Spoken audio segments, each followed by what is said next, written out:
Desde el inicio de la creación del universo, Dios tuvo tres opciones en la forma de crear. La primera, no pudo siquiera haber creado nada. O sea, el Padre, el Hijo y el Espíritu Santo hubieran podido seguir sin la participación ni la entrada del tiempo en el universo, ni en la dimensión en la que Dios vive, eternamente, sin ángeles, sin querubines, sin absolutamente ninguna criatura más que ellos, simplemente porque Dios no necesita a nada ni a nadie.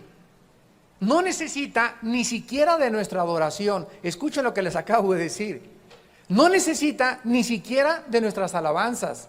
Cuando nosotros alabamos y adoramos a Dios, es para nuestro propio beneficio. Y esto es algo profundo, algo maravilloso, porque Dios es un Dios, ¿verdad?, tan perfecto que no necesita nada.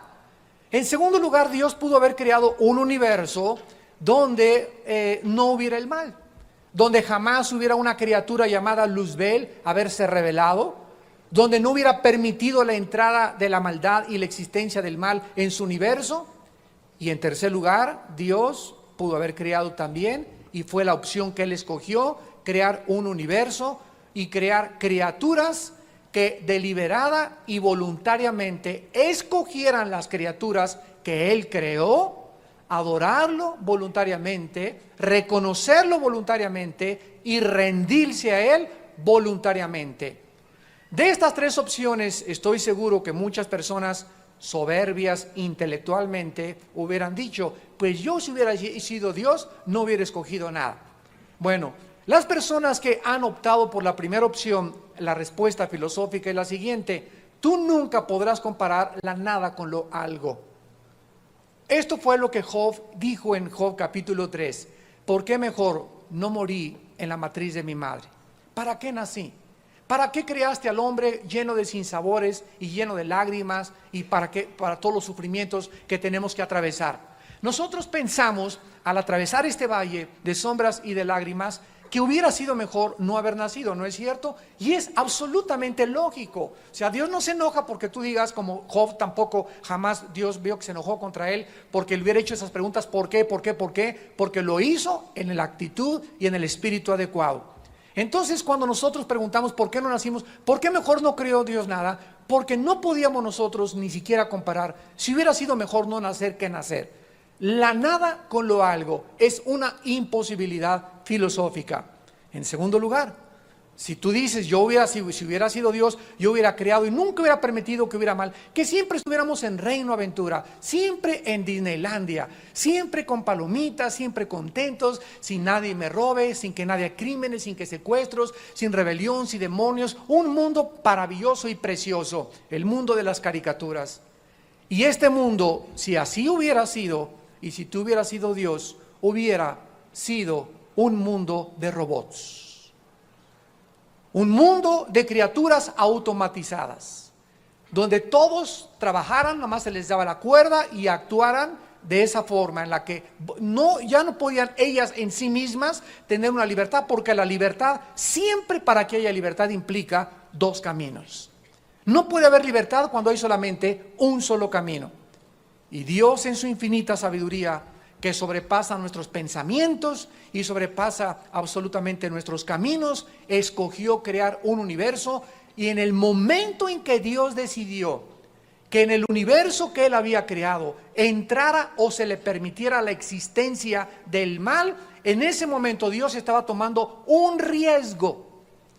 Y cuando aquí los filósofos y los intelectuales, aquí los teólogos, estamos tratando de buscar y cuál es la razón de la existencia del mal y por qué permitió Dios al diablo esto y aquello, los filósofos se quedan en sus filosofías, como Jean-Paul Sartre, como Carlos Sagan, como Friedrich Nietzsche, como Ingersoll, como Freud, como Carlos Marx, como Carlos Darwin, que negaron a Dios finalmente. Todos ellos se quedan totalmente en Babel, se quedan en las tinieblas, no entienden nada, porque para poder atravesar el velo que nos cubre, para poder ir más allá de nuestra finitud y la capacidad pensante que Dios nos ha dado, necesitamos que algo de arriba de nosotros nos destape la calabaza y pueda un rayo de luz que no venga de Sócrates, ni de Demóstenes, ni del gurú, ni del Dalai Lama, ni de los líderes religiosos, que no venga de ningún ser humano.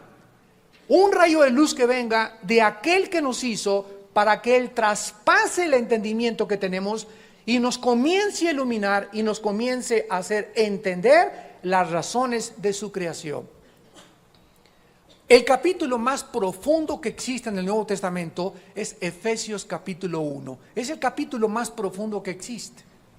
Y ahí hay un versículo que dice: Dios nos dio a conocer a nosotros, los cristianos, a los santos, el misterio de su voluntad. O sea que, ¿por qué quiere Dios las cosas que quiere y por qué las hizo así? Nadie las va a poder entender más que nosotros. Y aún dentro de nosotros, los que nos llamamos los creyentes, los que han alcanzado la madurez. Porque no todos los que se dicen creyentes ni siquiera todavía entienden el Evangelio de Juan, menos Ezequiel y menos Apocalipsis. Entonces es importante que nos ubiquemos en esta perspectiva para poder comprender que la existencia del mal, el mal no lo creó Dios. Dios no creó al diablo. Él creó a un querubín protector, Ezequiel 28, Isaías 14, perfecto, maravilloso, con unas cualidades increíbles, lleno de sabiduría, y el diablo se hizo diablo. Dios no lo hizo diablo, Él se hizo diablo en el momento en que rechazó a Dios. La palabra diablo significa el adversario. Se convirtió en el adversario número uno, en el enemigo público número uno del universo. Es lo que significa diablo, el enemigo público número uno del universo. Entonces Dios permite esta entrada, esta rebelión, para, dicen en Efesios 2 y luego dice también en Romanos, para mostrar, después de que acabe todo esto y que vengan los juicios y que resucitemos en cuerpos nuevos y en cuerpos glorificados, que podamos decir ya con el cuerpo glorificado, voltear para atrás.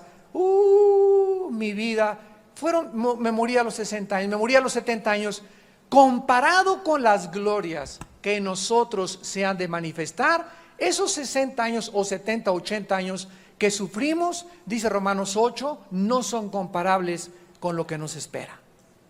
Será simplemente, como dijo un día la Madre Teresa, como haber pasado solo una mala noche en un hotel, comparado con 20 años de vivir en el Hotel Princess de Acapulco. Así que esa es la comparación que la Biblia nos hace para mostrar en los siglos venideros las abundantes riquezas de su gloria para con nosotros en Cristo Jesús. Entonces, en el tiempo que existe, que es el cosmos que ahorita tenemos, que es finito, y que un día para Dios son 1000 años y 1000 años para un día, porque para Dios no existe el tiempo, para nosotros se nos hace ya: Dios, sácame de este cascarón. ¿Qué es la muerte para el cristiano? La muerte es nuestra liberación. Estamos ahorita aprisionados. Tu alma y tu espíritu, mi alma y mi espíritu, están dentro de una cárcel que se llama el cuerpo. Aquí estamos prisioneros dentro de nuestro cuerpo. ¿Por qué estamos prisioneros? Porque nuestra alma no puede salir, nuestro espíritu no puede salir más que a través de la oración. Más que a través de la oración. Con la oración salimos y hacemos contacto con la otra dimensión, la eternidad de Dios. Pero mientras tanto estamos aquí presos, y este cuerpo en el cual es nuestra envoltura todos los días se está degradando.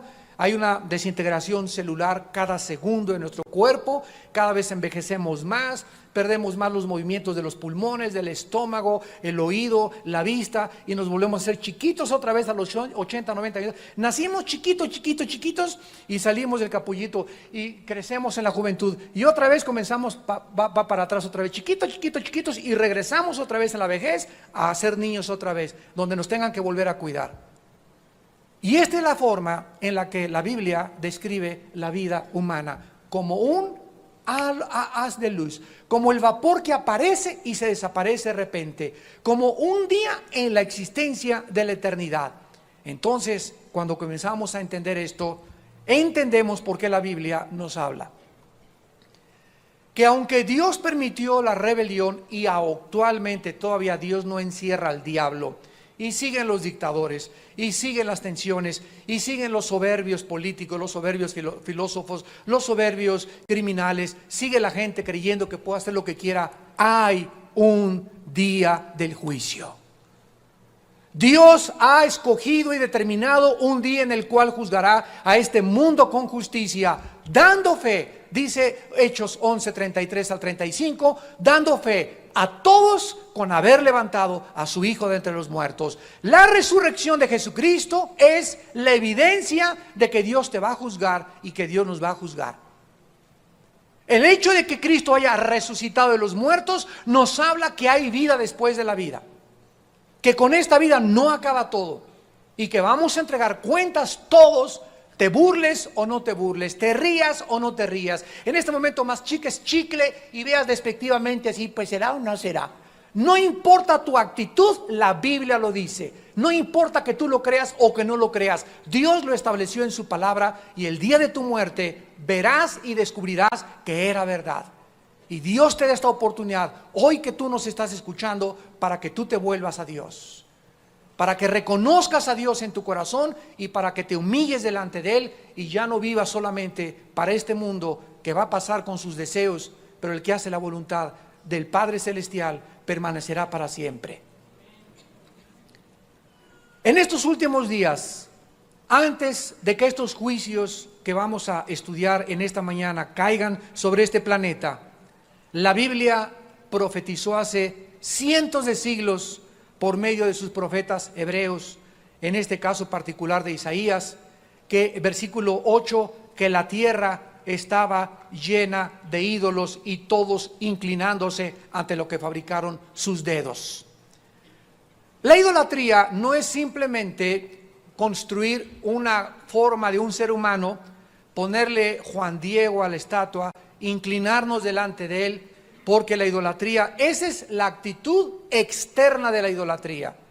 Hay muchas personas que nos escuchan en esta mañana que no se inclinan ante ninguna estatua, ante ningún ídolo. Sin embargo, dentro de su corazón no se inclinan ante Dios. Y el hecho de que no te inclines ante el único, ¿qué significa inclinarte? Significa reconocer en mi corazón, humillarme en mi corazón, que de Él vivo, existo, por Él respiro, por Él tengo la vida, Él me ha dado lo que tengo, Él me lo puede quitar, Él me la puede dar, etcétera, etcétera. Determinar que yo necesito someterme a sus leyes, a sus mandamientos, que yo no soy Dios, inclinarme al único que merece la gloria y la sabiduría en el universo, que es Dios. Si cualquier persona no se inclina, no respeta, no se somete, no se rinde al único Dios vivo y verdadero, en su corazón tiene un ídolo, y tal vez ese ídolo seas tú mismo, porque solo te respetas a ti mismo. Tú pones las reglas para vivir. Tú determinas lo que es bueno y lo que es malo. En tu corazón tú eres el que dices, yo no me someto a nadie, yo no quiero que me vengan a dar sermones, etcétera, etcétera. ¿Por qué? Porque tú eres tu Dios.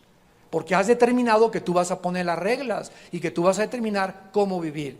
Y antes de que venga Cristo, también lo dice en Mateo 24, 25, 32 en adelante, como en los días de Noé. Así será la venida del Hijo del Hombre. Y la gente se encontrará comprando, bebiendo, dándose en casamiento, y no entendieron hasta que vino el diluvio y se los llevó a todos. O sea que cuando Cristo venga, la gente, no hay nada de malo en comprar, no hay nada de malo en casarse, no hay nada de malo en comer, no hay nada de malo en viajar, mientras tengas a Dios en tu corazón. Entonces la gente va a tratar de vivir como si la vida la tuviéramos comprada para los próximos 100 años, va a comenzar a hacer cosas, jajaja, jojo, jijiji, placeres, adulterios, homosexualismo, robos, crímenes, secuestros, porque esta es la única vida que tenemos y vamos a tratar de disfrutarla lo más que podamos. Esta es la existencia de los seres humanos antes de que Cristo venga. Vean ustedes lo que en el Nuevo Testamento, en la segunda carta a Timoteo, capítulo 3, el apóstol Pablo escribió acerca, tal vez, de esta generación, sin duda, que tú y yo estamos viviendo. Segunda de Timoteo, capítulo 3. Dice Pablo, también debes saber esto, que en los postreros, ¿qué cosa? Esta palabra, ¿verdad?, significa en los últimos días vendrán, o sea, dice Pablo, ahorita estamos bajo el gobierno romano y estamos sufriendo persecución, pero déjenme decirles algo, en los últimos días, esos sí serán peligrosos. Y esta palabra peligrosos, chalepos en el griego, significa violentos, agresivos, amenazadores. Vienen sobre el mundo tiempos violentos. ¿Y quién puede negar esto? La violencia llena nuestras calles. La violencia llena Oaxaca. La violencia llena el Medio Oriente. La violencia llena Europa, París, Francia, incendiando los camiones, Estados Unidos. La violencia existe en el Asia, bombas a las embajadas, etcétera, etcétera. Grupos terroristas radicales. Por todos lados vemos el aumento de violencia. El mundo se encuentra ahorita atemorizado, se encuentra aterrorizado, se encuentra bajo el dominio del temor, del miedo. En España volando los trenes, en Inglaterra volando los trenes, etcétera, etcétera. Estos son los tiempos que Pablo dice que van todavía a agravarse. Y a continuación, describe por qué estos tiempos violentos. Por el carácter que el ser humano va a manifestar antes de que venga Cristo. O sea, de acuerdo a la Biblia, santos de Dios, el ser humano se va a degradar. Más y más y más y más en su carácter, y vean ustedes que habrá hombres amadores de sí mismos. Esta es la primera característica que encabeza la lista que Pablo nos da, amadores de sí mismos. Los seres humanos llegarán solamente a amarse a ellos. Pues si no soy feliz en mi matrimonio, ahí nos vemos. ¿Por qué? Porque yo quiero ser feliz. O sea, en lugar de que diga, yo no me casé para que yo sea feliz, yo me casé para hacerte feliz a ti. En eso consiste el amor, no en que lo hayamos amado, sino que Él nos amó primero y se entregó por nosotros en una cruz. El que no ama no ha conocido a Dios, porque Dios es amor. Ahora los divorcios son, ¿verdad? Los niños, ahí nos repartimos con el juez, a ver a quién le toca a Pepito y a ver a quién toca a Carmelita. Amadores de sí mismas, amadoras, solamente piensan en ellos. Es una generación de seres humanos que solo piensan en sus intereses. Los gobernantes llegan a un puesto político y solamente piensan en ellos, en sus intereses, en su imperio, en lo que van a sacar cuando salgan. Es lo único que gobierna sus pensamientos. Hombres amadores de sí mismos. Hombres que se pasan una hora en el espejo haciéndose caireles. Avaros. La avaricia va a aumentar. Guarda más y más y más y más y más debajo del colchón y más debajo del colchón. Es la única forma de protegerme contra el futuro. Al contrario de lo que la filosofía mundana dice, la Biblia dice, no guardes donde el orín y la polilla corrompe, sino guarda y haz tu tesoro en los cielos, donde el orín y la polilla no corrompen, y será seguro tu tesoro, porque como formes tu corazón, así es tu vida. ¿Quieres de veras asegurarte una vejez? ¿Quieres asegurarte un futuro donde verdaderamente no vayas a padecer problemas económicos? Invierte en el reino de Dios. Todo lo que puedas invertir en el reino de Dios, inviértelo ahora, para que mañana tengas tu cosecha.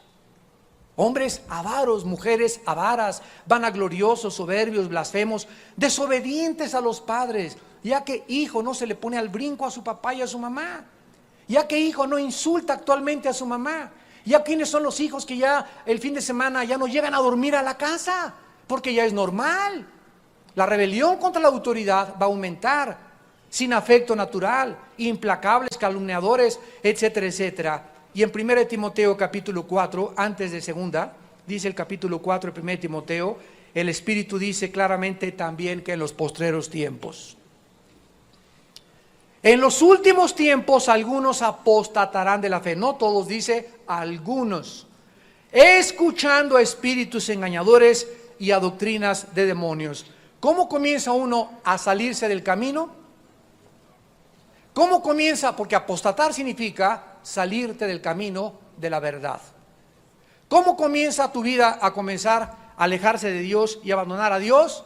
Cuando comienzas a escuchar otras voces, que no es la voz del Espíritu de Dios, ¿Qué significa esto? Ya tengo 3 o 4 días que no tengo comunión con la palabra de Dios ni con mi Señor en la Biblia. Ya tengo una semana que voy solamente el domingo a escuchar el mensaje, ya no oigo cassettes, ya no oigo la palabra de Dios. Y me están hablando en mi escuela, me están hablando mis amigas en el salón de belleza, me están hablando todos mis parientes, mi cuñada, voces que no vienen de Dios, de personas que no son cristianas. Y todas esas voces que nos hablan todos los días tienen el propósito de alejarnos de Dios, de meterte rollos. Ay, no seas santa, porque ya tienes 30 años y sigues siendo virgen. Qué tonta y qué bruta eres. A los 30 años ser virgen, para lo que al mundo parece algo inconcebible, incongruente, para Dios es la virtud más grande que una mujer pueda tener, su virginidad. Pero las voces de los filósofos, las voces de las películas, las voces de tus amigos son los espíritus de demonios que estás escuchando y los que van a hacer que te salgas del camino. Escuchando voces, los demonios hablan, no audiblemente, como tampoco Dios habla audiblemente. Dios nos habla a través de la Biblia, el diablo te habla a través de las personas, de tus maestros, de tus amistades, de muchos políticos, etcétera, etcétera. Y tú tienes que aprender a reconocer esa voz de quién viene. Regresamos a Isaías y vemos que en segundo lugar, no solamente la gente estará concentrada en la idolatría, sino que también la gente, dice la Biblia en el versículo 9, se va a encontrar en un punto tan alejada de Dios, como ya lo estamos viendo, que no querrán ya arrepentirse. Y se ha inclinado el hombre, Isaías 2:9, y el varón se ha humillado, o sea, se ha humillado ante sus ídolos, por tanto, no los perdones. Si comparamos esta escritura con Apocalipsis capítulo 9, donde se nos describe el juicio de las trompetas, que ya es la ira de Dios al final de la humanidad, el Espíritu Santo nos describe la condición de la humanidad, tal como lo hizo 750 años antes que Juan, el profeta Isaías. Dice Apocalipsis 9, versículo 20 y 21, y los otros hombres que no fueron muertos por estas plagas, ni aún así, ¿qué cosa? Se arrepintieron de las obras de sus manos, ni dejaron de adorar a los demonios y a las imágenes de oro, de plata, de bronce, de piedra, de madera, las cuales no pueden ver, ni oír, ni andar. Y no se arrepintieron. Por segunda vez se pone énfasis. Y no se arrepintieron de sus homicidios, hechicerías, fornicación e hurtos. Esta es la condición del ser humano. Que llega un momento en tu vida donde hay una línea y llegas exactamente a la línea donde ya no te regresas. Ya Dios te habla y te habla y te habla hasta que llegas a una línea que solo el Espíritu Santo conoce, y al llegar a esa línea le dices a Dios: he decidido que por favor no me sigas hablando. ¿Y qué haces? Cruzas la línea del no arrepentimiento. Esta línea fue la que el faraón de Egipto cruzó, y cuando una persona cruza esta línea del no arrepentimiento, Dios a esas personas que Él sabe que ya atravesaron el límite, la frontera, donde no se van a volver a ir, dice en 2 Tesalonicenses, les envía un poder engañoso para que crean la mentira, a fin de que sean condenados todos aquellos que no creyeron a la verdad, sino que se gozaron en la injusticia. Cuando vio Dios que Faraón cruzó esa, endureció Dios a Faraón. Y luego, ¿por qué endureció Dios a Faraón? Porque antes ya Faraón había decidido no creer a Dios. Por eso Dios lo endurece. Y es el momento más peligroso y el juicio más grande que una persona pueda tener. Que tú en este momento oigas la voz de Dios y seas insensible. Que estés tan endurecido en tu corazón. Ustedes que nos ven por la televisión también, y que no sientas ahorita la conciencia del Espíritu Santo que te dice: arrepiéntete de tus pecados, vuélvete de tus pecados, no sigas por el camino que estás viviendo, no sigas practicando los pecados que estás pecando, porque puedes llegar a esa línea del no arrepentimiento. En Proverbios 29:1 dice: el que reprendido endurece la cerviz, ya no habrá después medicina para él. En Romanos capítulo 2, versículos 5 al 9, Dice el apóstol, pero por tu dureza y por tu corazón no arrepentido, atesoras para ti mismo ira para el día de la ira. ¿Cuál es ese día de la ira de Romanos 2:5? El día de la ira de Isaías capítulo 2, el día cuando Dios viene a juzgar el mundo. Están atesorando, están amontonando más y más y más ira para ese día y de la revelación del justo juicio de Dios, el cual pagará a cada uno conforme a sus obras. En tercer lugar, dice Isaías, versículo 10, 19 y 21 del capítulo 2, Isaías 2, 10, 19 y 21, que en estos últimos tiempos, antes de Cristo, habrá terror, pánico y las gentes desesperadas por las cosas que acontecerán. Dice el versículo 10, métete en la peña, escóndete en el polvo de la presencia temible de Jehová y del resplandor de su majestad. Ahorita la gente se esconde en las discotecas. Al meterte en una discoteca te estás escondiendo de Dios. Se esconde en los table dance, se esconde en las cantinas, se esconde con las mujeres, se esconde en una noche ilícita con una mujer que no es tu esposa, con un hombre que no es tu esposo, se esconden en el sexo, se esconden en los tranquilizantes, se esconden en el alcohol, andan buscando huir de Dios.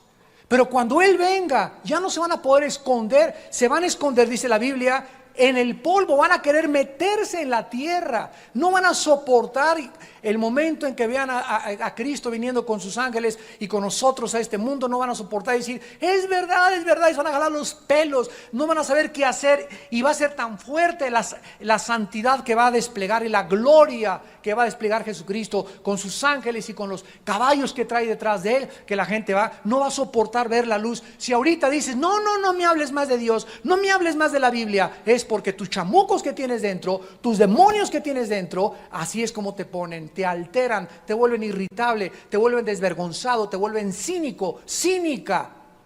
¿Por qué? Porque no quieres las cosas de Dios. Dice la Biblia que la gente va a buscar escapar escondiéndose en las cuevas. Dice en Lucas capítulo 21, el Señor Jesucristo hablando de estos días también con sus propias palabras. Dice Lucas capítulo 21. Versículo 25 y 26. Entonces habrá señales en el sol, en la luna y en las estrellas, y en la tierra angustia de las gentes. ¿Estás ahorita angustiado? ¿Estás ahorita deprimido? ¿Estás ahorita desesperada? Esto es Disneylandia comparado con lo que viene. Sígame con mucho cuidado. Si ahorita no has podido gobernar un estado dentro de ti de paz, si no has podido gobernar la angustia ahorita en tu vida, la preocupación, el estrés, mi dinero, mi renta, mi herencia, y estás así, y no levantas tus ojos al cielo, aquel que dice, no te dejaré ni te desampararé. Los gentiles buscan todas estas cosas, pero ustedes no, ¿por qué se afanan por su vida? ¿Qué han de comer? ¿Qué han de comprar? ¿Qué han de beber? ¿Qué no ven que los pajarillos que mi Padre los creó y no murió por ellos en la cruz, los alimenta todos los días? Una vez Cristo estaba predicando un sermón tremendo y de repente se acerca un hombre y le dice, Señor, parte mi herencia, ayúdame a partir la herencia con mi hermano. Comenzó a tratar de decirle a Cristo, Señor, ahorita tú tienes tus pensamientos en el cielo, tú estás predicando la palabra de Dios, pero ahorita mis pensamientos no están en lo que tú estás predicando, ahorita mis pensamientos están en mi casa, en mi renta, en mi herencia. ¿Es así tu vida también ahorita que escuchas la palabra de Dios?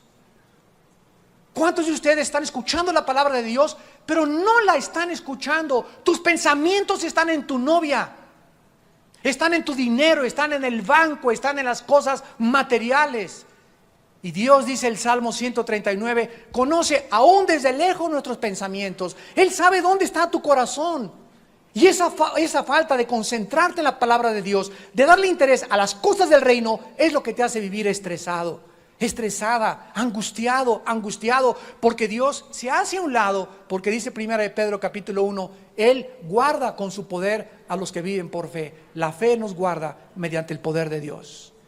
Deja de creer en Dios, deja de confiar en Dios y ocúpate en pensamientos más materiales que espirituales, y el estrés y la angustia y la úlcera y la enfermedad vendrá a tu vida. Esto es una ley inexorable. El mundo entero será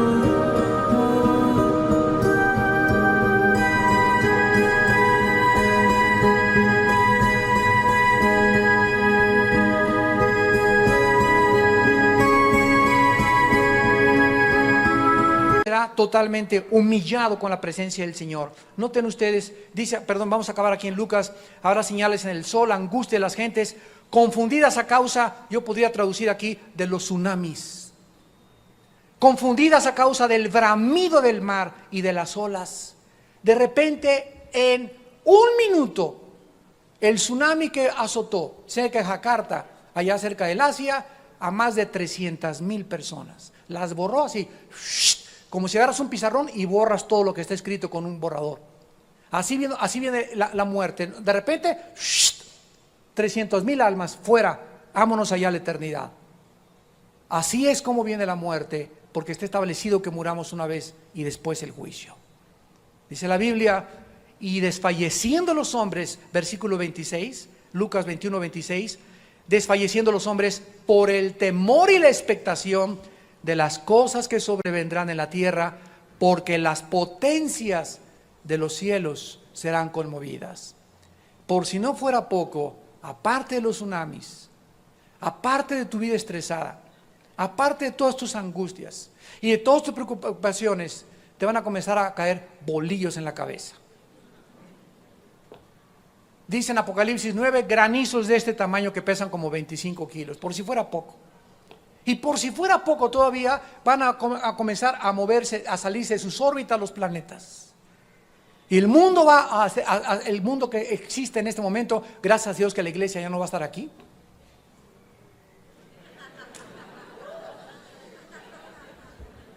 See you later, alligator. Y las gentes que se queden podrán comprobar que era demasiado tarde venir a Cristo. Por eso hoy te habla el Espíritu Santo y te dice: ven a la cruz. Hoy que tu corazón está preparado, no me desprecies. Hoy que yo te estoy hablando, no endurezcas tu corazón. Ven a la cruz. Hoy es el día aceptable. Hoy es el día de tu decisión. Dice, regresamos a Isaías, y dice el capítulo 2, versículo 11, que la característica más grande que el ser humano va a manifestar,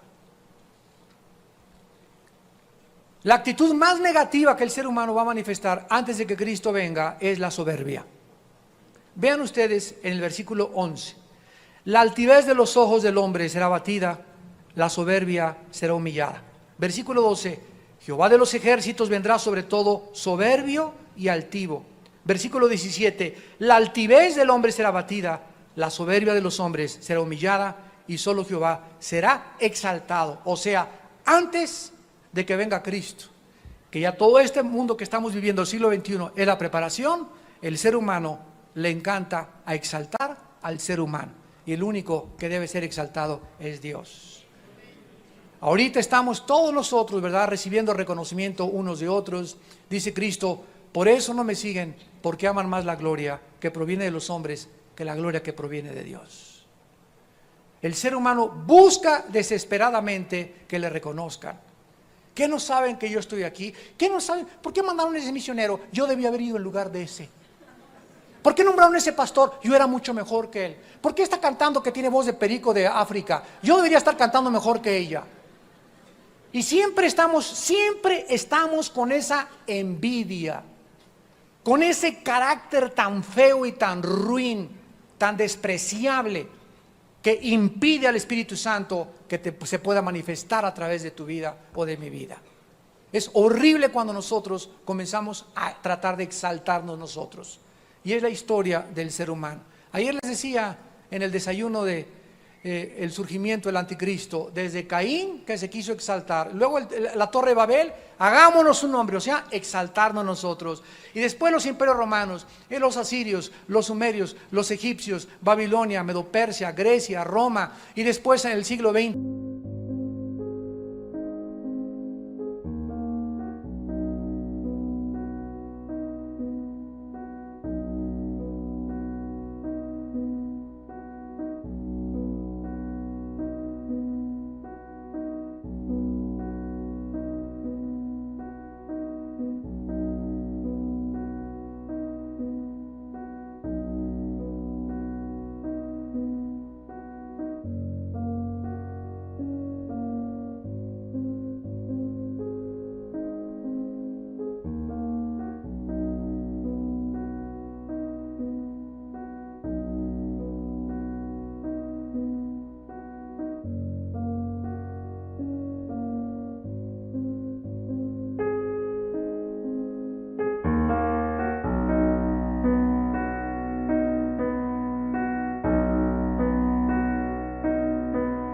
de Hitler, Mussolini, Idi Amin, Mao, Hussein, etcétera, etcétera, y actualmente otros presidentes y dictadores que están, ¿qué cosa? Exaltándose. Jesús dijo, los hombres de la tierra y los políticos y los gobernantes se enseñorean de ustedes, pero entre ustedes no debe ser así. Esta es la característica del hombre, autoexaltarse. Tratar de sobresalir sobre los demás, tratar de encontrar ese poder, sentarme en la silla presidencial a como dé lugar.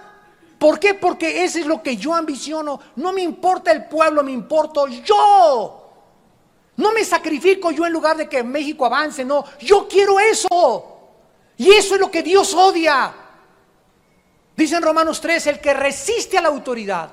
Cuando Dios nombra en un país a un presidente que es del PRD, que es del PAN o que es del PRI o del partido al que tú pertenezcas, te tienes que cuadrar. Porque no hay autoridad. Romanos 13 si no es de Dios, y las que hay por Dios han sido establecidas.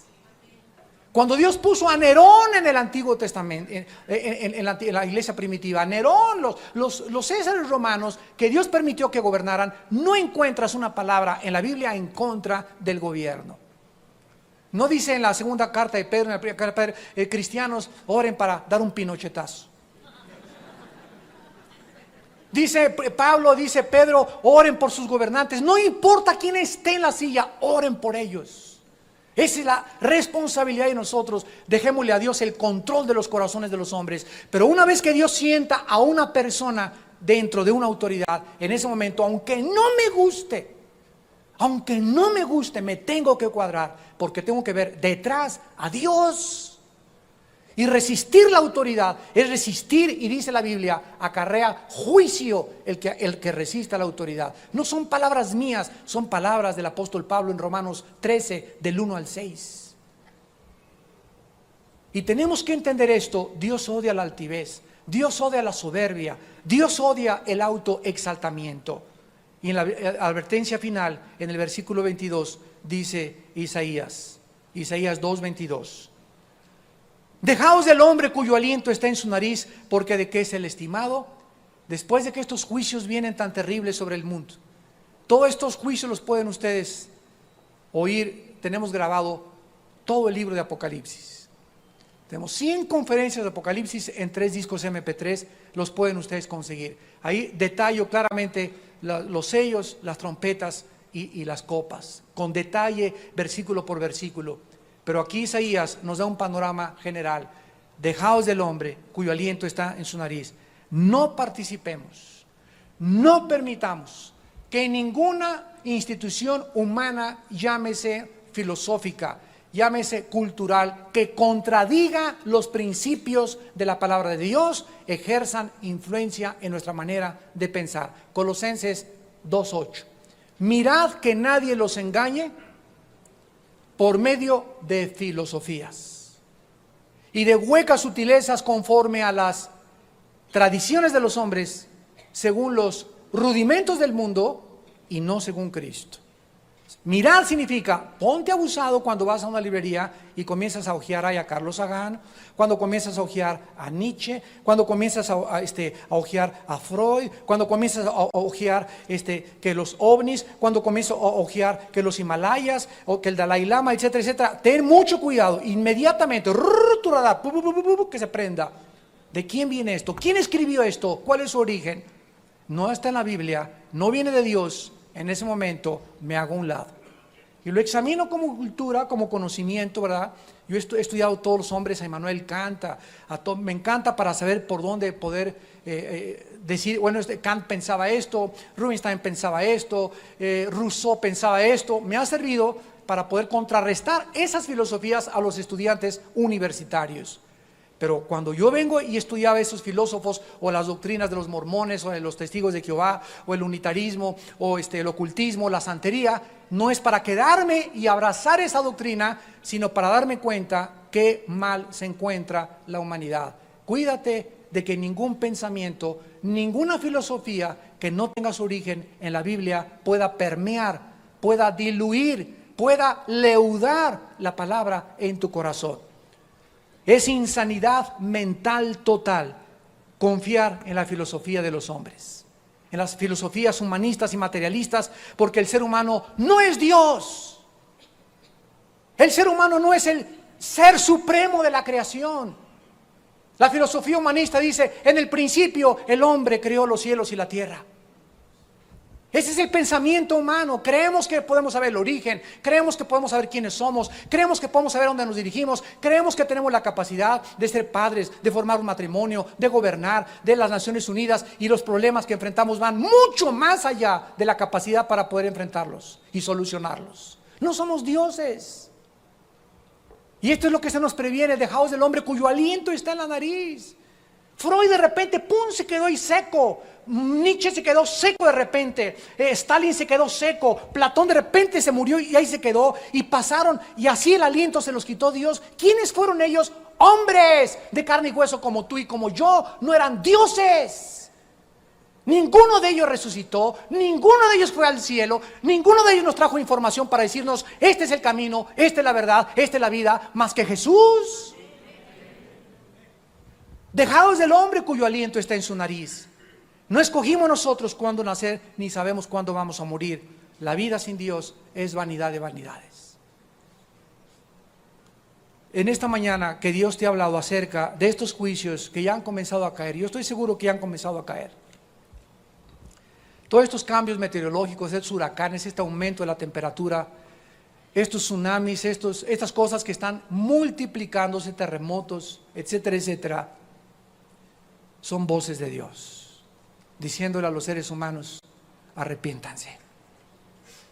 Quiero que veas que así como en las Torres Gemelas, a las 9:05 de la mañana cayeron y murieron casi 3,000 personas, que fueron a las torres, se levantaron: mi amor, voy a trabajar a las torres. Sí, mi amor, adiós, adiós nenes, nos vemos a la 1, los recojo, y se fueron a las Torres Gemelas a trabajar, más de 3,000, casi 4,000 personas. Y esas personas jamás volvieron otra vez a saludar a su esposa ni a volver a besar a sus hijos. Nunca supieron esas personas, cuando esa mañana se pusieron la corbata, que era el último día de sus vidas. ¿Lo sabes tú? ¿Lo sabes tú? Hoy al salir de tu casa, ¿tú todavía crees que mañana voy a ir el miércoles tengo una cita con mi amante, el jueves voy a hacer una tranza, el que no tranza no avanza? ¿Lo sabes tú, alma humana que me escuchas? Si tal vez hoy es la última vez que Dios te ha hablado, cuando oigas, no endurezcas tu corazón. Ven a Cristo en este momento, arrepiéntete de tus pecados, entrégale tu vida, pídele que tenga misericordia de tu vida, y Él es bueno, perfecto y fiel para perdonarte, no porque lo merezcas ni porque yo lo haya merecido, sino porque su Hijo en la cruz pagó en nuestro lugar. Oremos.